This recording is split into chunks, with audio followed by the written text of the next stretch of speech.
Hey guys, it is Mick. Welcome back to more Persona 3 FES. In the last one, we did some music club, we hung out with Chihiro, and basically her entire money situation is all solved now. And we saw the recording of poor old Junpei and his messy room. And in this one, we're going to be going to Tartarus. Let's just double check everyone's status. Everyone's okay today? I don't need to know the specifics. Let's go.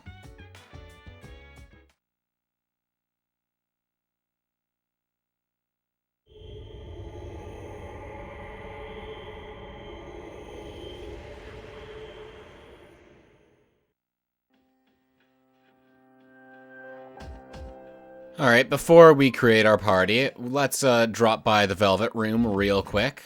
Because I know we have some requests to turn in, at least one.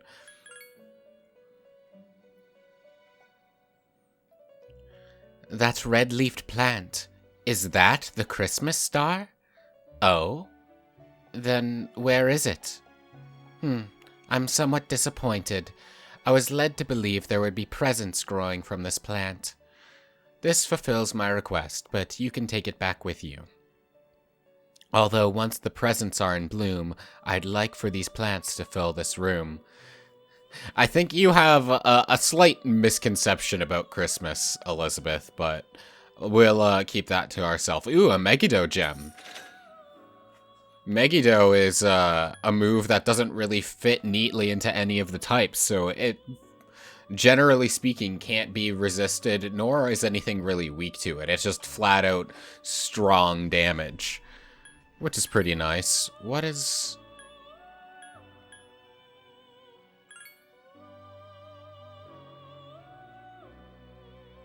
Do I have Fortuna in my compendium already?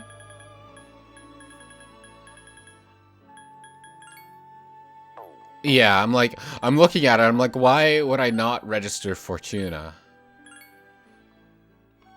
Yes. And then let's look at the rest of the requests we have for now. We need Narcissus for that. Bronze medal. This we won't be able to get until the Yabasha block. Third old document.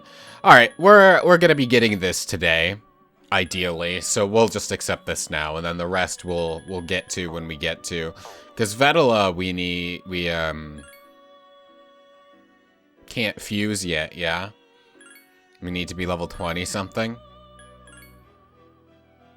Yeah, level 24. And I believe one of these has Miragi, right? No. So I must have had a different conversation. Ah, here it is. This is the combination I wanted for Vedala. So I need to make sure Oberon and Principality. I guess they're registered, so I can just refuse them. Otherwise, let's just look around and see what else we can fuse. Naga.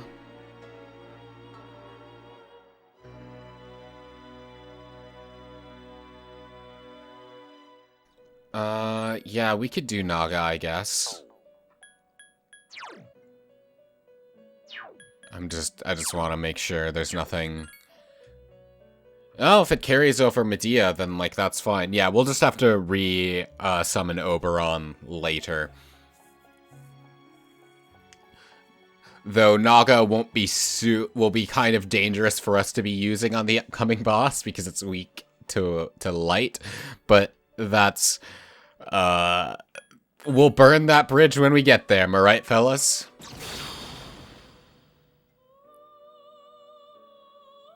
I am Naga. You and I are like two sides of the same coin. Remember that. Sure. Whatever you say.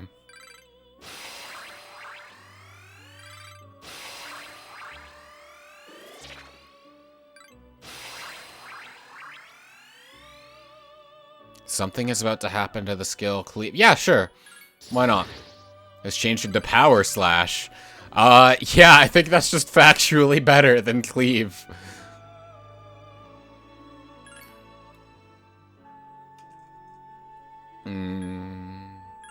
Unicorn.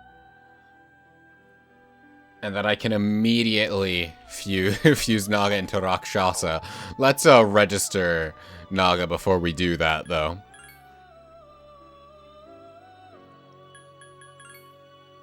There we go.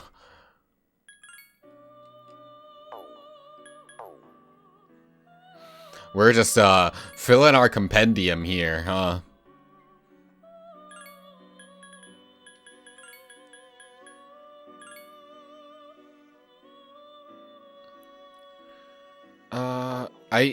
Let's see. I think I want to carry over Medea, but I don't know. Well, I guess first and foremost, I should see what's there to see what, like, I can carry over. I would like... yeah, this'll do, I think. It is also weak to light, though, so rest in pieces.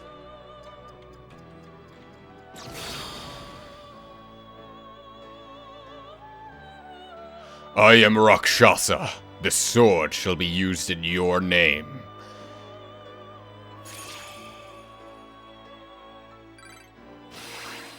And we're getting Getsu-e from this. I don't actually know what that skill does, so we'll check that out.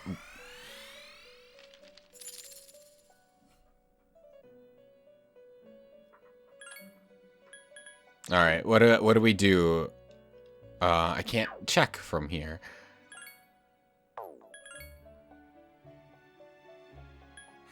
Well, we're definitely summoning back Principality and Oberon later then.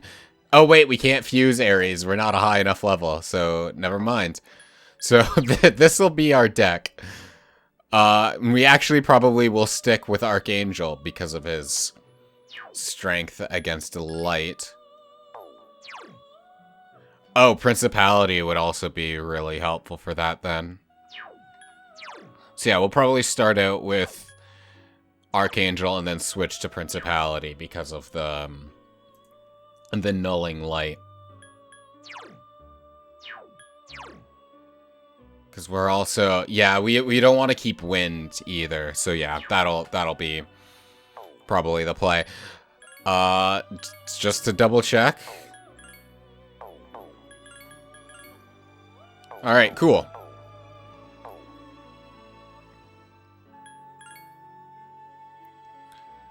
Ba ba ba ba ba ba. All right, we are done here. Now, as for our team,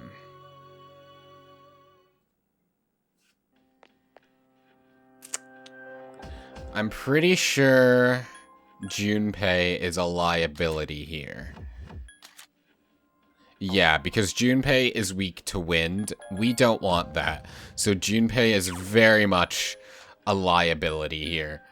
Let me just double check what Getsu-e is. If it'll let me...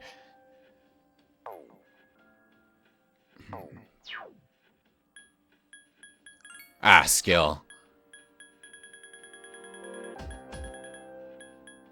Deals medium slash damage to one foe, bonus on the full moon. Okay. So yeah, we're going to want to bring everyone but Junpei then. But also, Yukari isn't going to be helpful other than for support purposes. And I'll explain why once we get to the boss. But, either way, this should be our team. Alright. Let's warp up to floor 47. I almost said 36. Nope, that's way too far behind.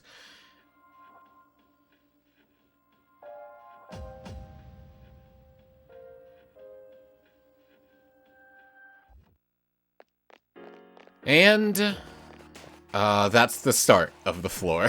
We need to go this way, where the golden beetles were.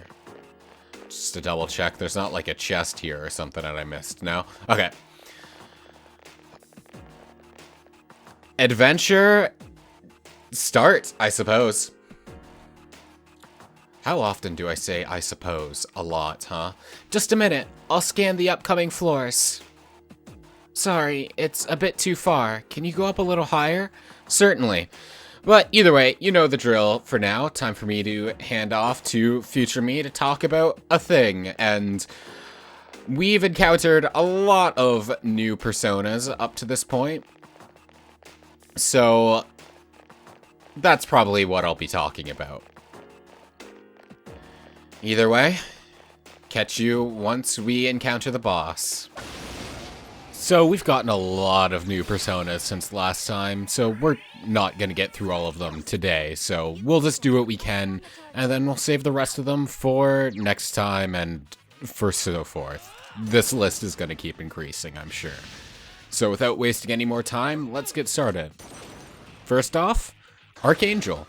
Archangels are generally interpreted as high-ranking angels, most commonly appearing in Abrahamic religions, but some other religions have their own comparable concepts, such as the 7 cherubim in Ismailism. Typically 7 of them are named, but Eastern Orthodox in particular mentions that there are thousands of them. The names of the 7 of them differ from faith to faith, though across most of them, Michael, Raphael, and Gabriel are fairly consistent. And each of them are their own personas, so we'll probably be covering them eventually. Other names include, but aren't limited to, Israfil, Azrael, both in Islamic faith, Metatron in Jewish faith, Uriel, Camuel, Jophiel, and Zadkiel in the St. Michael's Church, and Selaphiel, Jegudiel, Barakiel, and Jeremiel in Eastern Orthodox.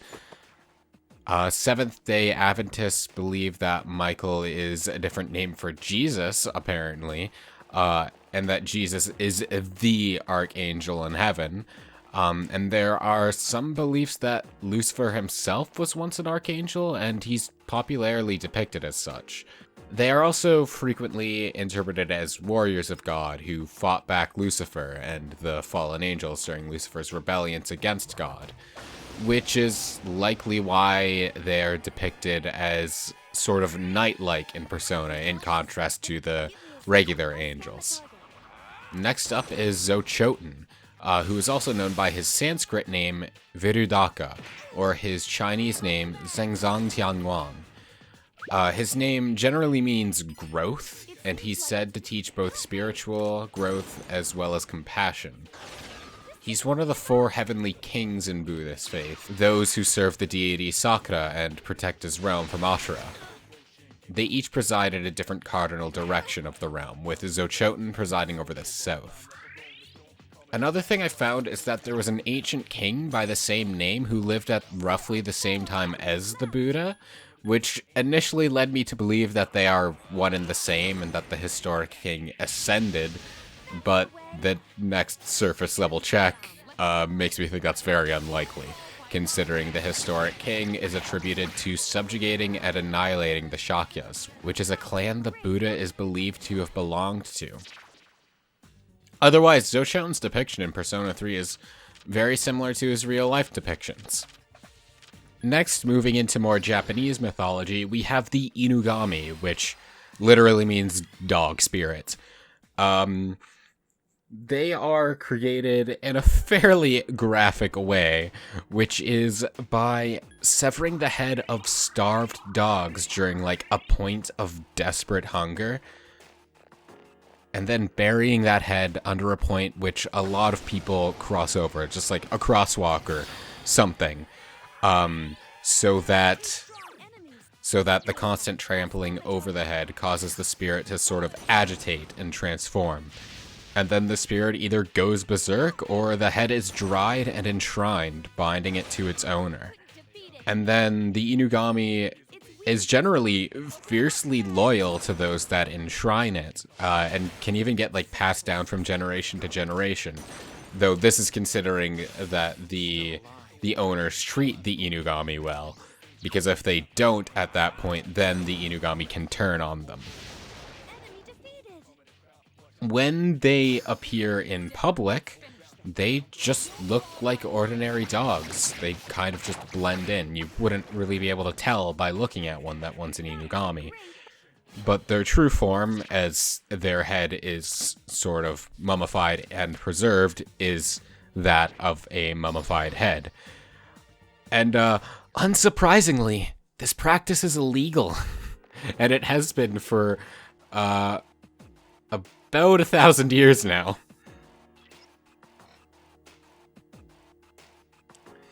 The depiction in Persona, I found, seemed closest to a description I found in certain regions, such as Oita, that they look similar to weasels. And, like, different regions apparently have their own little different interpretations as what they're meant to look like, but I think the one in Persona looks closest to that. Either way, the families with Inugami are called Inugami Molchi, and they're kind of seen a bit contradictorily, because having an Inugami can sort of bestow upon them, like, great wealth and prestige and success, but at the same time, understandably, it can also carry a really bad reputation, and if families that own an Inugami are even suspected of using the Inugami to curse someone, then they're forced to lift the curse, pay any reparations, and then they're basically ostracized from their communities. Next is something I'm sure everyone already generally knows about, which is unicorns. We all know unicorns. They're the horses with the single horn, usually spiraled on their forehead, and that their horn tends to have healing properties. They're aggressive to all who approach it, except fair maidens, or, in most interpretations, virgin women. One thing that I found that I didn't actually know is that they're sometimes depicted as, like, goat-like, like with goat beards and everything, which I thought was kind of funny. And their origin was a bit unclear. Debatably, they can appear as far back as the Bronze Age and the Indus Valley civilization, though that depiction is more cow-like in appearance, and there's not really an established link between that one and any future depictions. Generally, though, they seem to have originated from Greek writers. Not Greek myth, because the Greek writers believed they were genuinely real and that they lived in India. And that they believed that they were creatures of great strength, impossible to capture.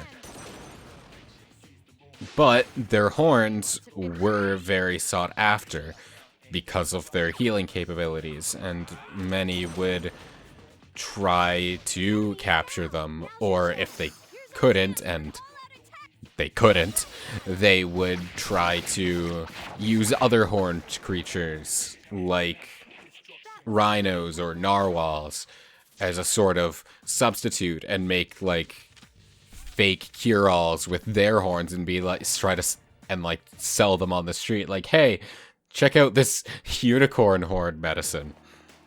And I found that it does appear in some translations of the Bible, but usually most translations these days refer to the term as a wild ox, which is very funny to me, because those are two very different creatures. But these days, unicorns appear in fiction a lot. My favorite depiction is in Red Dead Redemption, because you can ride it, which has a lot of funny implications about the protagonist, who is a married man with a child. I don't know what to take from that. I leave that up to your interpretation. And otherwise, I believe the unicorn is the national animal of Scotland, because the unicorn was seen as sort of opposed to the lion of the English. Next is one that you've probably read about at some point, though you might not remember the name, but that is Oberon, which you would probably know from Shakespeare's Midsummer Night's Dream, who is the king of the fairies along with his wife Titania. And when I looked that up, I'm like, oh yeah, I know this one, because at least where I live, Midsummer Night's Dream is part of like the curriculum. We had to read it in high school along with other Shakespeare plays. But as I said, I didn't remember the name, so I wasn't able to like attach Oberon to that until now. But in the play, him and his wife's actions kind of drive the entire plot behind the scenes, because him and Titania are in custody of a changeling child. They both want to do something different with it. Oberon wants to raise it as like one of his soldiers, whereas Titania wants to sort of honor what the original mother wanted for the child, because they sort of had a friendship. And because of their dispute, it caused a lot of weather mishaps around them. Rain, fog especially.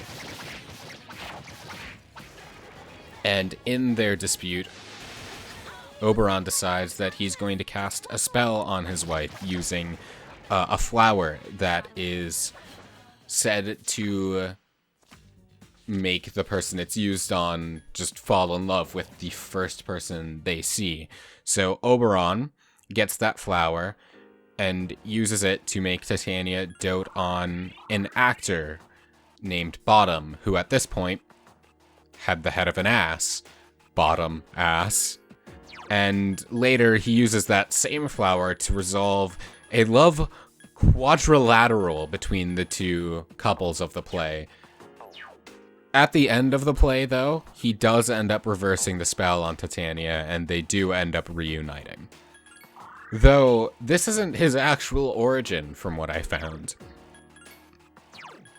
Oberon's actual origin appears to be from a 13th century French poem called Huon of Bordeaux, in which the titular Huon is given a set of impossible tasks in which, if he completes, he receives pardon from a death penalty, which Oberon ends up aiding him with.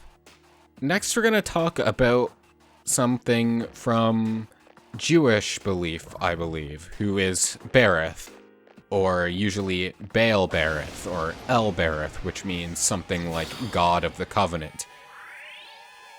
What covenant? I'm not sure, that was never really clear. And he was revered as a god in an area of ancient Canaan. And in the Bible, he only really appears in the book of Judges, but in it talks about how his temple was destroyed by the king at the time, Abimelech, who was the son of the judge Gideon in 12th century before Common Era, with his worshippers pretty much all but wiped out. He's also equated to Beelzebub, the Lord of the Flies, with some saying that they are the same deity.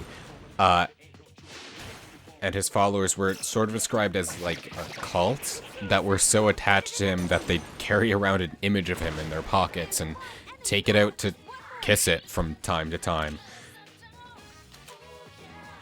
And then future depictions of him refer to him as a demon. With the Lesser Key of Solomon, he's called a Great Duke of Hell, and he's depicted as a knight with red armor and a gold crown. He also supposedly can turn any metal into gold, and as a demon, he supposedly tempts men into sins such as blasphemy and murder.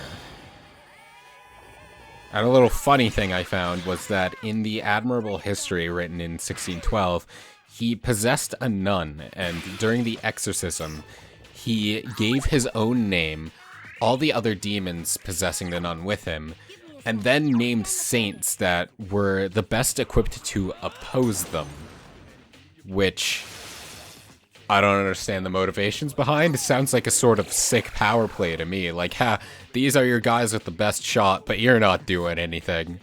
But far be it from me to sort of assume what the motivations of the Great Duke of Hell. I am but a mere mortal.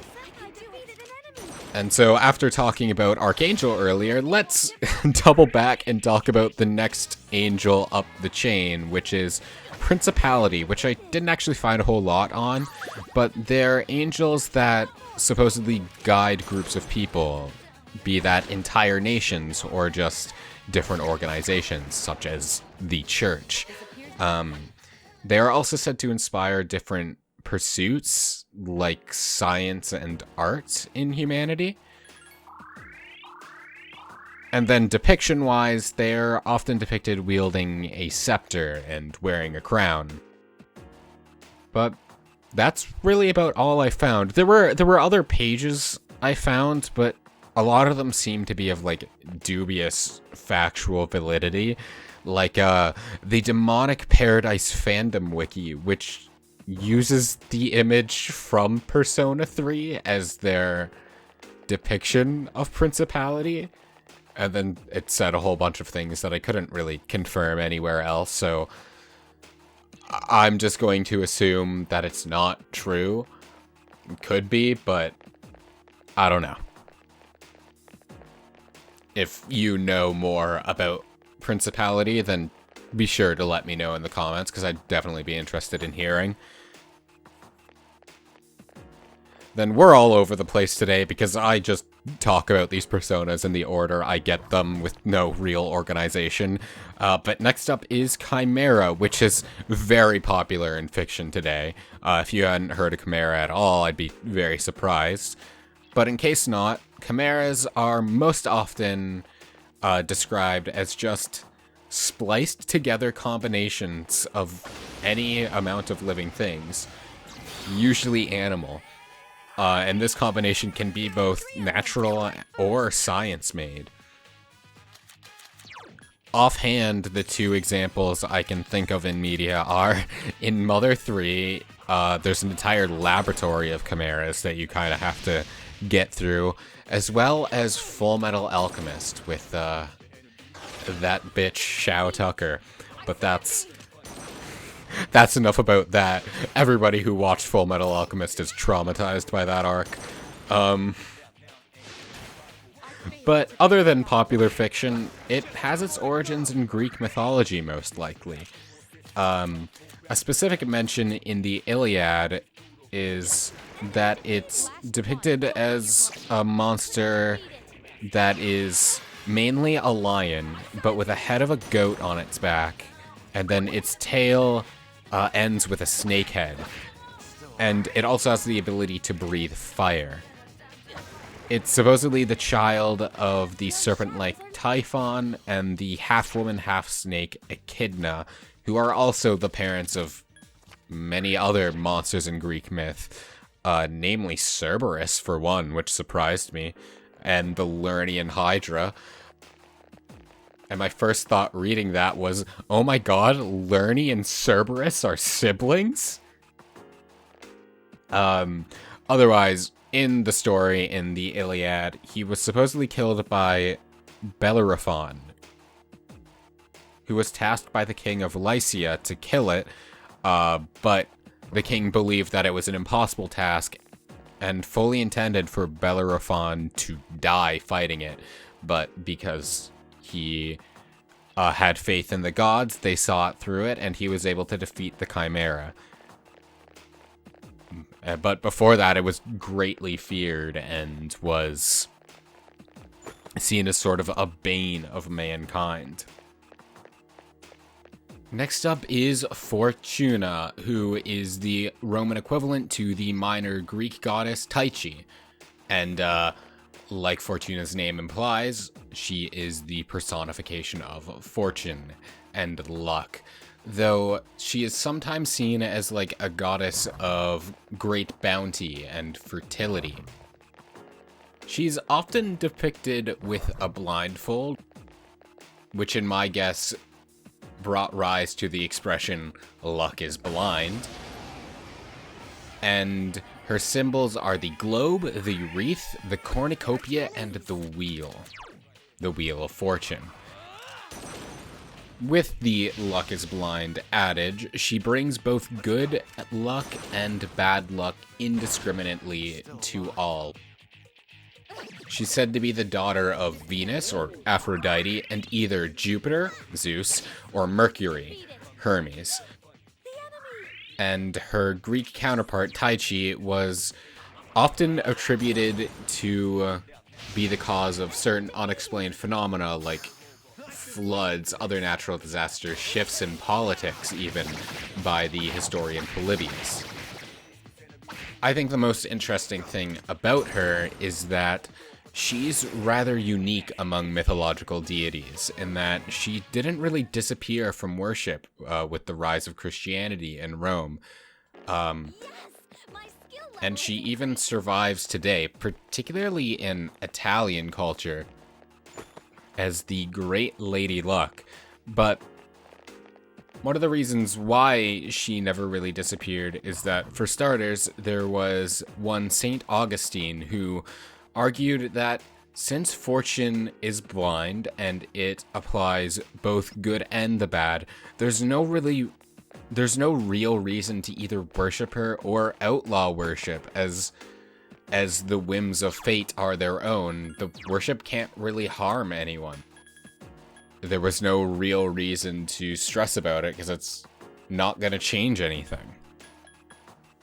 Otherwise, there was a philosopher, Boethius, who, before execution, I believe, wrote that the turns of the Wheel of Fortune are inevitable and are the part of God's plan himself, and one shouldn't really challenge that. They aren't random, they're predetermined.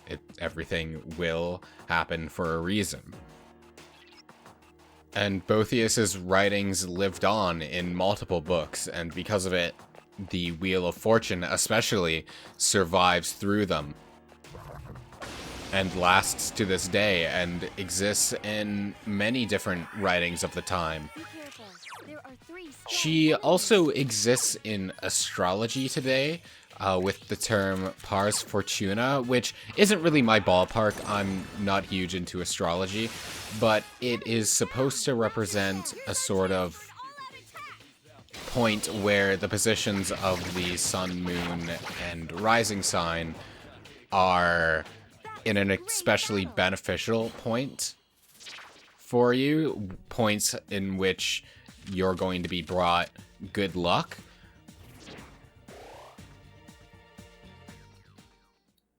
Or so I understand it. And this isn't really my field, but if you know more, definitely write in the comments about it. I would like to hear others' explanations for this, because I don't really get it myself, but... And I believe that's going to be all we have time for. We certainly have many more to get through. I think that's like a little less than half of them at this point that we have. But we'll get to them next time. Anyway, I will pass the microphone back.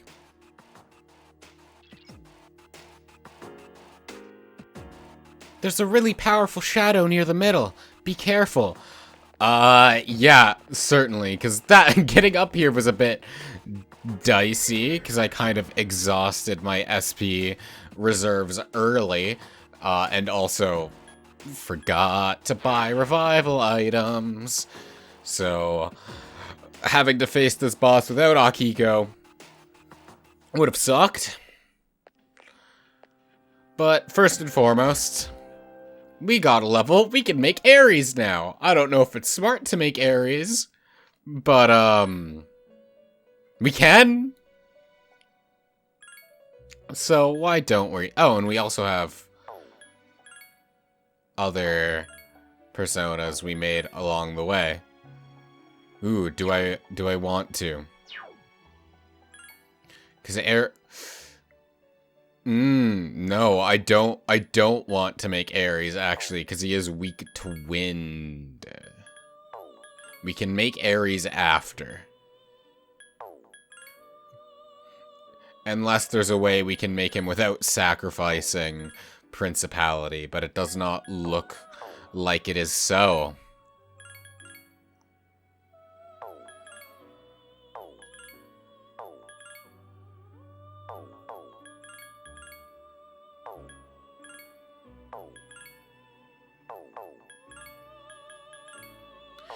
Yeah, it's not looking like there's really anything worth fusing. Alright, I had to check, though. Because, yeah, Ares, it'd be powerful if what we were facing wasn't weak to wind. Because, the upcoming boss uses a lot of strong wind, which is also why Junpei's a liability. So, yeah, let's not do that. Either way, get a save out of the way. Never want to fight a boss without saving first. And, now let's do our best. I want to make sure I have,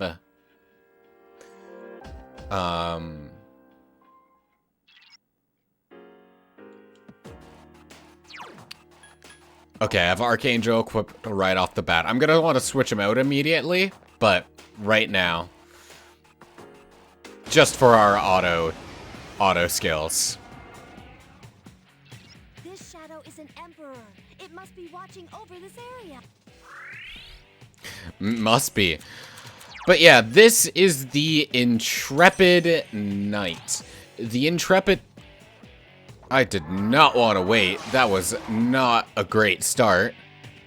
But yeah, as you see, it has a mind charge, which makes it so the next magical attack it does is 2 times damage.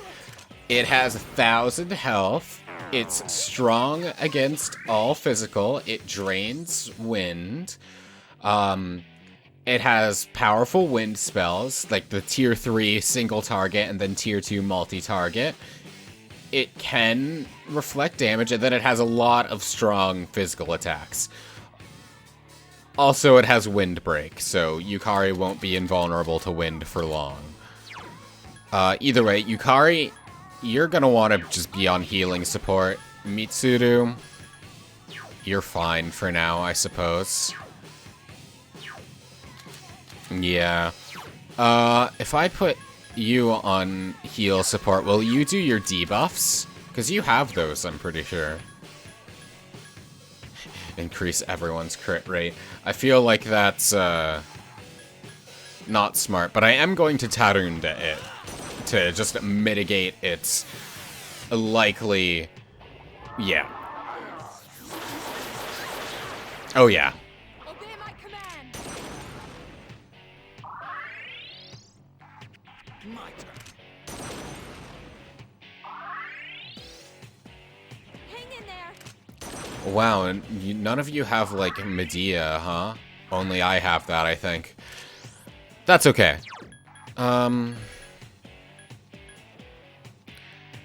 Ooh, this... I don't really have any, like, good magical attacking options. Like, I have this. Miragi's fine. Let me just double-check everything else I have, because I would like a strong single target, if I can help it. I don't want to use anything that's weak to light either, because it can do instant kill. Yeah, no, I don't really have anything.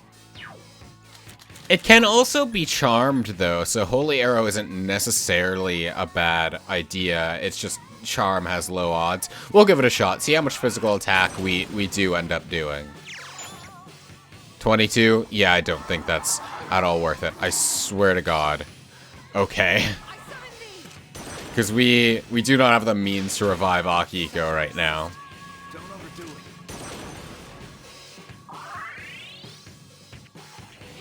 This is going to be a long, difficult fight, I think.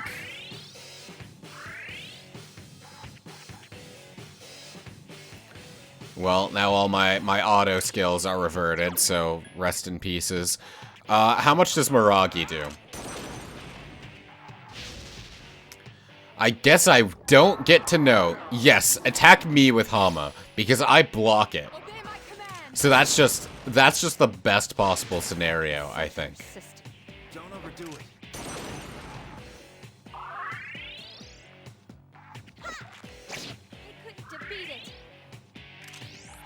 I would like to know how much Miragi does, thanks. Only 30? It might actually be worth just fishing for charm then. Because that's not... Okay, he does have Tarunda.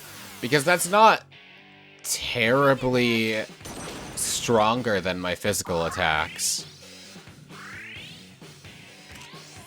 Yeah. Yeah, let's give it a go.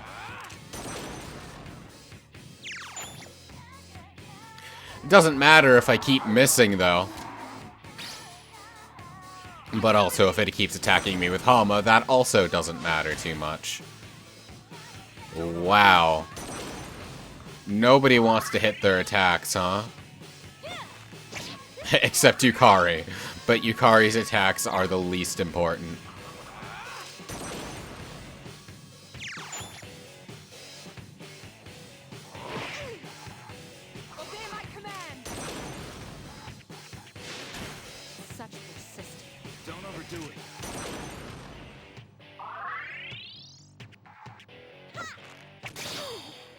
Yeah, it has Counter Strike. It can reflect your physical damage.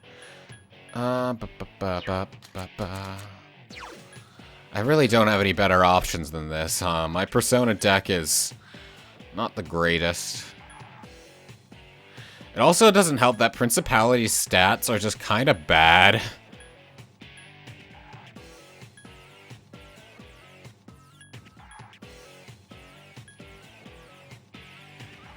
As far as magic attack goes, oh, Fortuna's only one better. Yeah, I don't really have any great options here.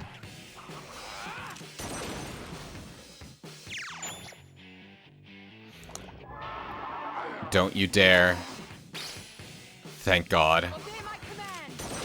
Every time it does Hama, my heart sinks.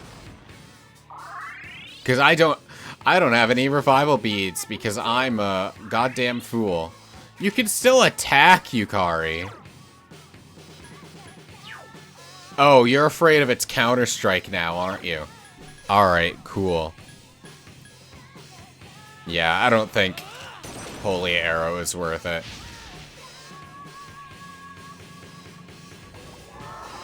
There it is. One hit, huh? Alright. I think I need to fuse or summon something that is resistant to wind and also probably has more magic and like better offensive spells if I can help it. Glad I saved, right? Damn, one hit. Like, I know I'm a bit underleveled. Well, I'm very underleveled. That's just how I roll in RPGs.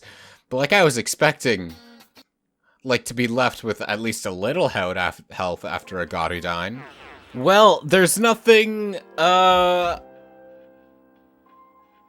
particularly good enough that I can fuse or summon. Like, Principality is, like, one of my strongest personas at the moment. So I'm just gonna bang my head against the wall one more time and see what happens. And then if not, I'll see if I can level grind up to level 20 without like, tiring out one of my party members. And if not, I might just have to put this shadow off until the, next, like, until another Tartarus visit. Which I don't want to do, but I very well might have to.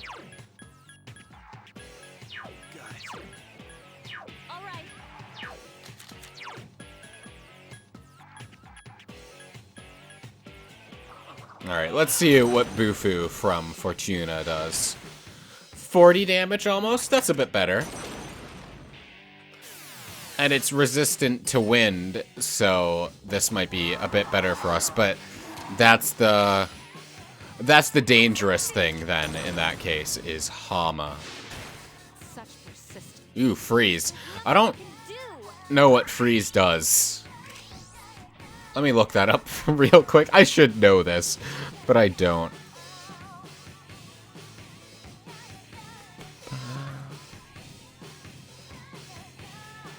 frozen characters have an increased chance of receiving critical hits. And that's it? Okay. Well, let's see if we can critical hit it then.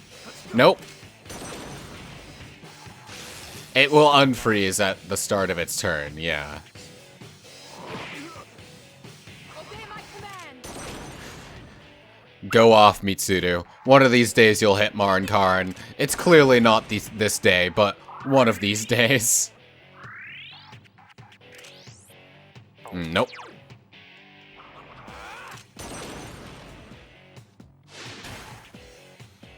Yeah, I think Bufu with Fortuna is the way to go. Finish it off. Uh-oh. I summon thee. Such persistence. I'll have to sit this one out. You won't, but... Depending on what attack he uses, this could be... bad. Yukari and I are both strong against wind right now, so we should be fine.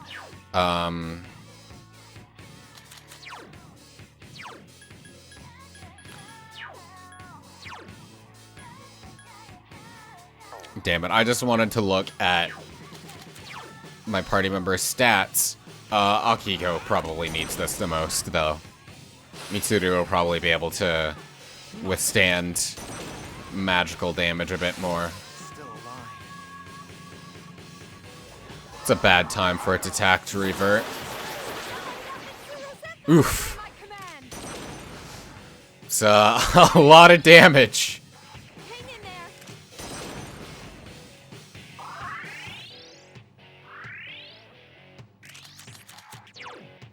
Principality has Medea, right? Yeah. I'm the only one that's got it. May as well use it. I just hope it doesn't Garudine me.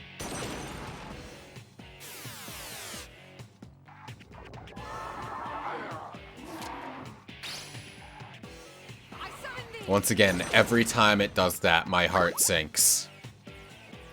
Hang in there.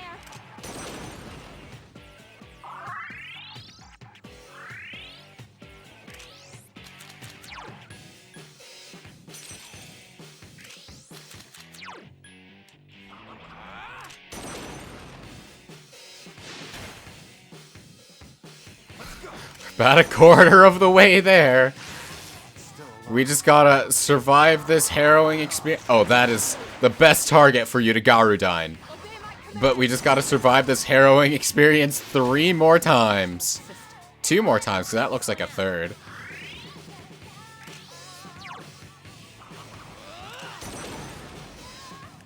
The most unfortunate thing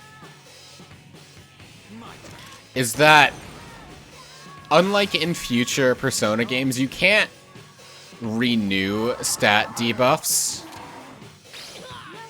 this can't be. Please open your eyes. Are you goddamn serious? But yeah, you can't renew stat debuffs until they deactivate. So it's like the boss will always, enemies will always get a turn with their regular attack damage. But in future Persona games, if you know it's running out that turn, you can just cast it again and it'll renew. And that's such a good quality of life change. But alright, new plan, I guess. Of course, the first time Hollow would work, it would be against the protagonist. But yeah, new plan for now, I guess, is that on turns that I know that it's Tarunda is going to be deactivating, I'll switch to Fortuna so I don't get absolutely mauled by a Garula. But otherwise, I will try and be on Principality, so I don't get absolutely sniped by a singular Hama. I should have changed everyone's strategies. But I didn't.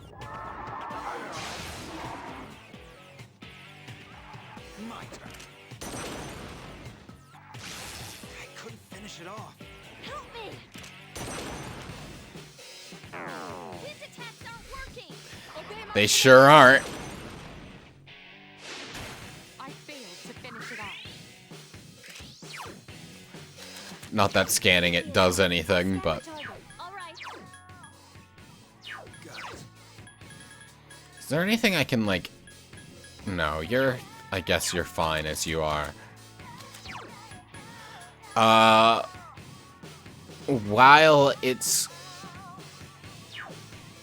Wait, actually... This is stupid, but it might work. What if I do knockdown with Rebellion while already having the freeze crit rate up? Oh! Of course its turn order is different. Why wouldn't it be? Let's go. It's still alive. Hang in there. Why wouldn't its turn order be different? Oh, that sucks. Well, Akiko, back on heal support you go, and everyone, I'm healing you.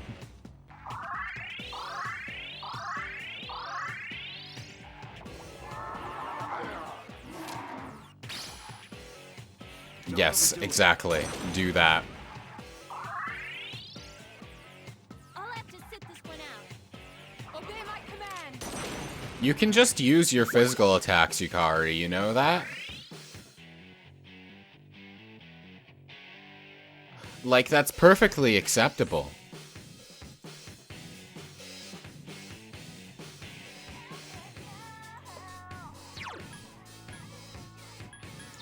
I believe it's Tarunda's going to wear off.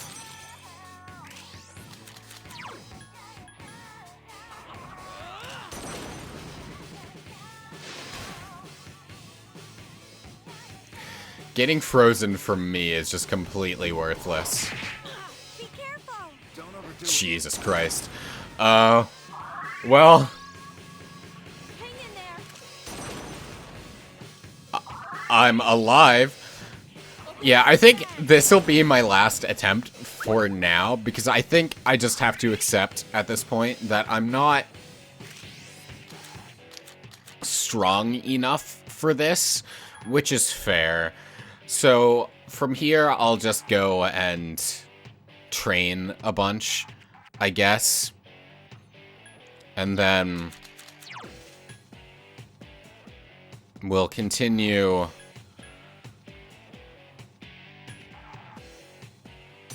We'll continue this at another point. Though the continuation is probably going to be... It's not going to be a dedicated Tartarus video, I would assume. Because we'd probably face the boss, get the document, and then we go and have like a day or two. But we'll see. But that's assuming we lose, because we can do this at this point, right? Yeah, I think so. I'll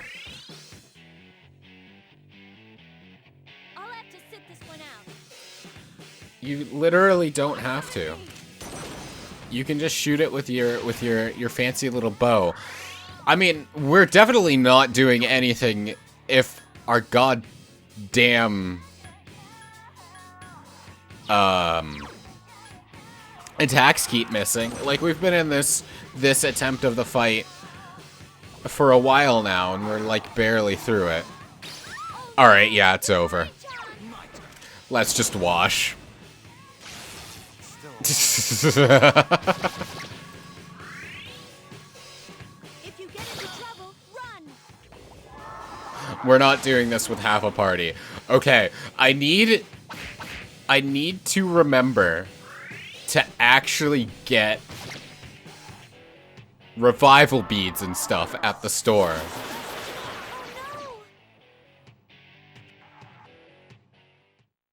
Ah.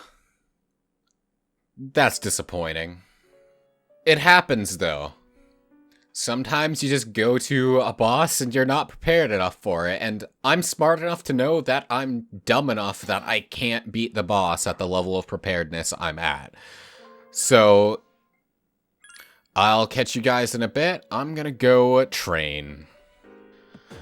Well, everyone's tired, and we're basically out of SP, so I think we're done here. I made it to level 21, so 2 levels ups, which, I would have liked at least one more, but that'll be fine. We'll, figure it out once we come back here the next time. It should be sufficient, I think. Honestly, just 2 level ups can come a long way in RPGs. But let's go and see what we could fuse now. We can get, level 20 and 21 personas now.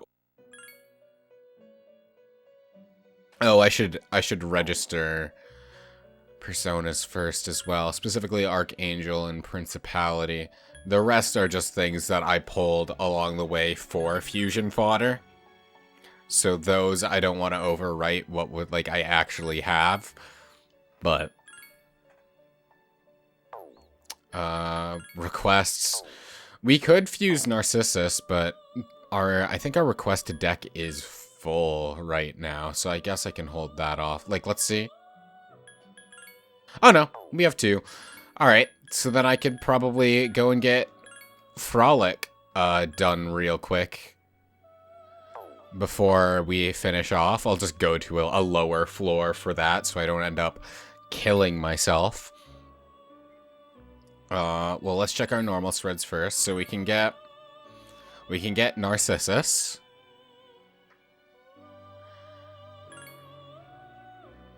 Can Narcissus inherit the autos?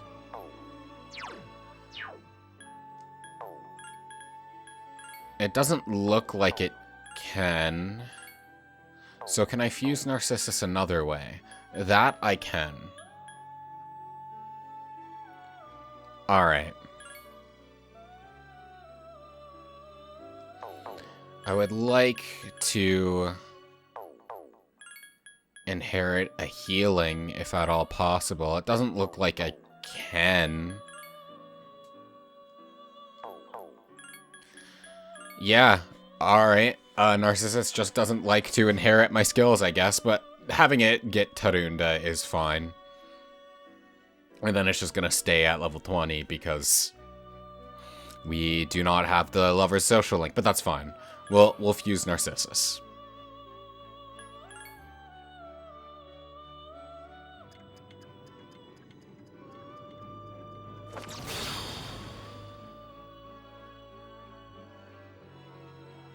I am Narcissus.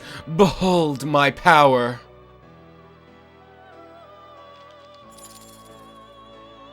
And if... Oh, I thought Narcissus had, I must be thinking of something else. I thought Narcissus had, like, an item you could get by leveling it up all the way. And because I thought his was, like, worth it. Like, super worth it to get. Because it's, like... Like, in my mind, his was the one that lets you resist charm, but I guess I'm mistaken. Whoops. Because, like, that's one, like, bond item, I guess, that they're called, that I think is really worth it, because charm is a very, devastating status ailment to be hit with.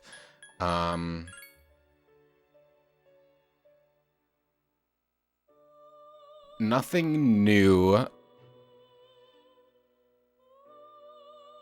Oh no, I was about to say nothing new to be made from Archangel, but that's not true. I can make Ares.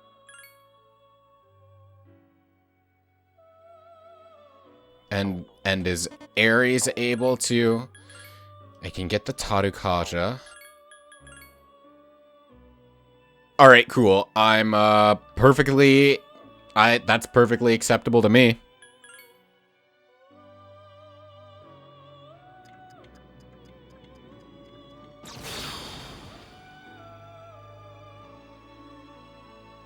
I am Ares. Our hearts are united. Let our journey together begin. The Kendo Team Social Link infuses him with power! So him will get counter from. Ares, as you can see, is very much a physical persona. And then he learns Rebellion. What does Zan-E do? Before we continue... Well, let's see. I don't want to fuse him away until I know what that does. Nothing new here we can do from Fortuna. We can get High Pixie with Rakshasa and Barrett. Do they have anything I'm... No, nothing I'm super concerned with keeping other than Medea. There we go.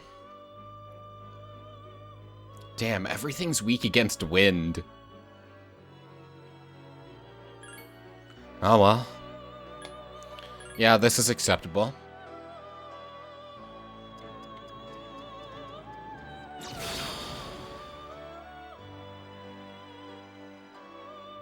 I am High Pixie. I shall do my best to give you support.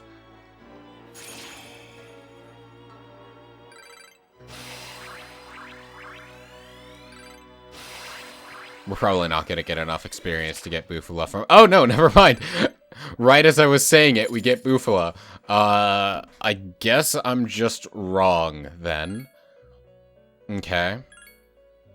And we can get Hupa or Huapo from that. Let's see anything else.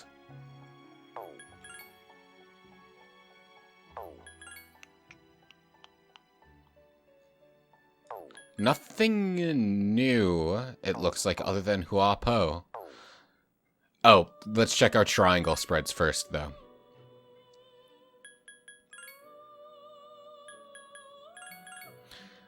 Also, I should, actually, before I do any more fusion...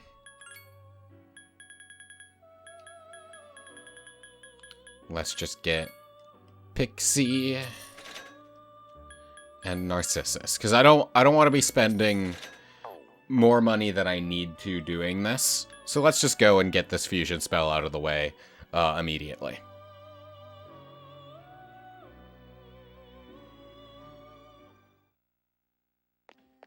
I'll just enter through the first entrance and just do this on floor 1 and then get the hell out of Dodge.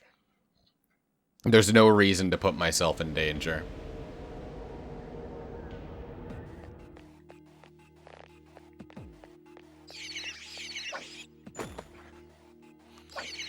Hey, bud. There are 2 of them. Attack! There sure are. And then we will switch to Narcissus. We are able to use Frolic, which restores the party's HP, but sometimes...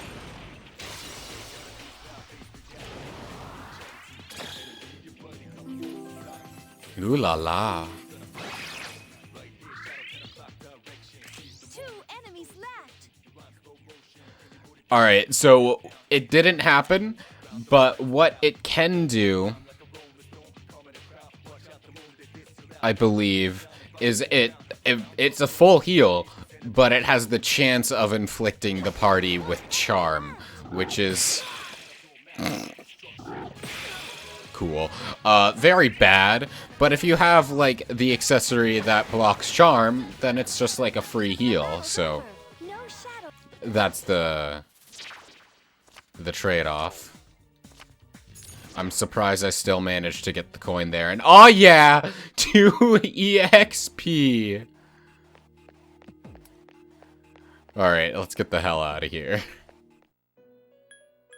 Hey Elizabeth, I got a request for you. I have confirmed your casting of the fusion spell Frolic. That young man has control over many beautiful women. Perhaps someday I'll find myself in his power as well. And we get 5 bead chains for that, which is a very, very good reward. And Thunder Call, We need Take Mikazuchi and another god of thunder.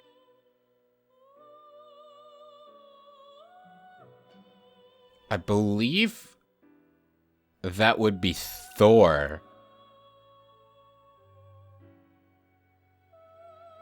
But the problem with Thor is that he's kinda high level, and also we straight up can't fuse him at the moment. I'll explain why once we can, but like we just can't. But regardless, let's continue our little fusion dance here.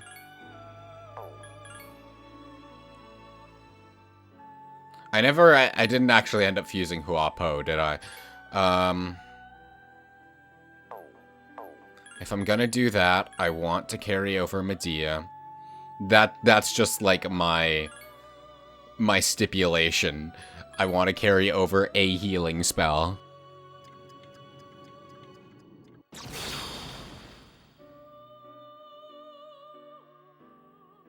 I'm Huapo. You'll be nice to me, won't you? Of course. What do you think I'm gonna do? Oh, this might actually be a good persona to use against the boss, now that I think of it, because it's not weak to either wind or light, and it has a tier 2 spell. And then also Rakunda, so like that's pretty nice. Something's going to... I want to say no, but because Tadakaja's good, but I want to see what it's gonna do. Kill Rush, I'm gonna say it wasn't worth it, but that's fine.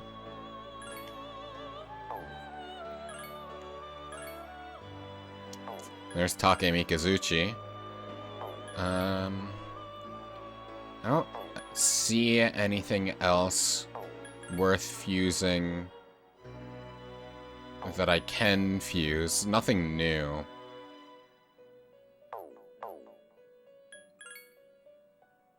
Let's try some triangle spreads. Nothing.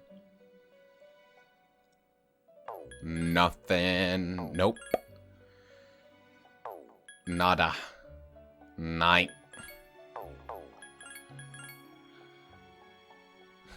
Oh, one off from being able to fuse Legion.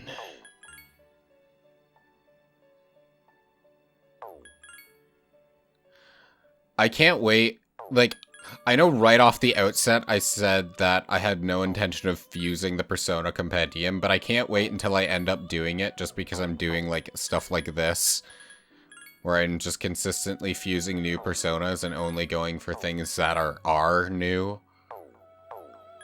Though, I doubt that I'm gonna end up actually stumbling upon full Compendium fusion, because, like, that... It's a lot harder than just fusing new personas all the time. You really have to, like, kind of know how to take advantage of the fusion system.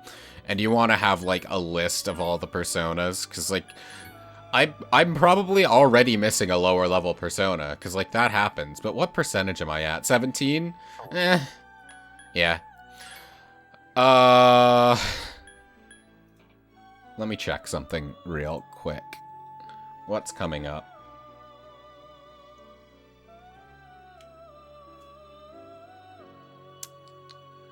I want Justice and Priestess, like, immediately, I think. Just for upcoming social links. Justice, Priestess, Temperance, and Magician, I think. I have Magician. I have too much Magician. So I want Justice, Priestess, and Temperance, I think.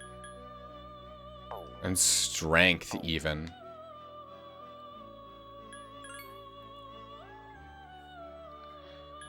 Well,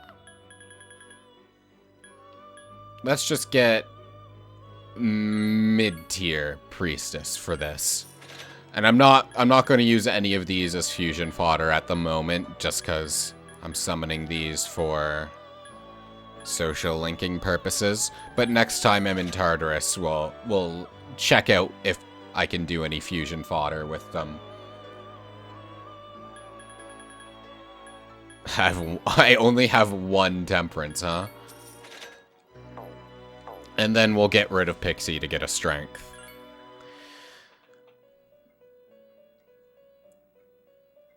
Because I doubt that we're going to get anything worthwhile out of fusing Pixie.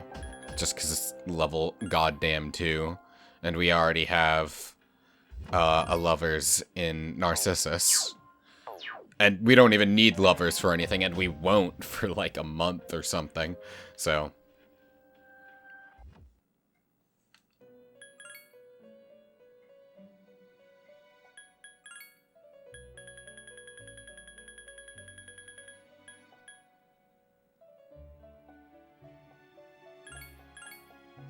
there. Alright, that'll do. It's still by no means a good Persona deck. But like it'll do. We've gotten stronger. I'm just gonna equip Ares. No, not dismiss. Be very expensive to call back. Yeah, I'm just gonna equip Ares for right now. Oh, I wanted to look at what Zoe did. Deals medium slash damage to one foe with a bonus during new moon. Okay. So, like, immediately after the full moon then, huh? I think that's how that works. I'm gonna be honest, I'm not that knowledgeable about the phases of the moon. Either way, that was an endeavor in which not enough progress was made, but that's okay. We still got a week, so we'll do our best. Either way, thank you so very much for watching. I hope you enjoyed. In the next one, we'll get some social linking done. And we'll have to come back to Tartarus real quick. Anyway, have a fantastic day.